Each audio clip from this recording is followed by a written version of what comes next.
Hi, all. I hope you had a blessed day today. Tonight, I'd like to talk about James chapter 1, verse 1. James, a servant of God and of the Lord Jesus Christ, to the 12 tribes which are scattered abroad, greeting. James was a half-brother of Jesus Christ, and he could have bragged about the relationship. But James didn't brag about his family ties, about their relationship, or his position in the church. Instead, he identified himself as a servant of God, practically a slave of Jesus Christ. James recognized it is not ancestry, family connections, worldly wisdom, or even debating skills that's important to God.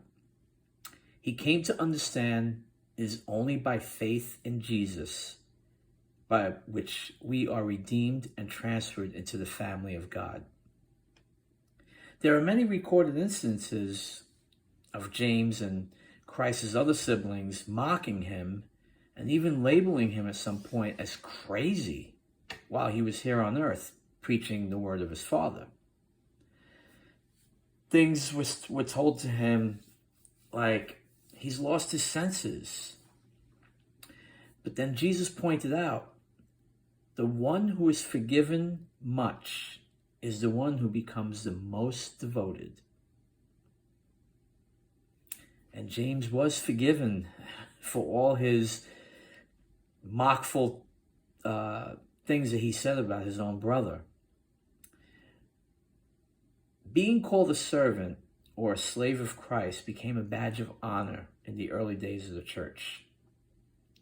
It showed that if you were a servant of Christ, that you were a person who had trusted God, you were born again, and you belonged wholly to Jesus Christ. Persecution for the sake of righteousness may be the consequence of being God's servant.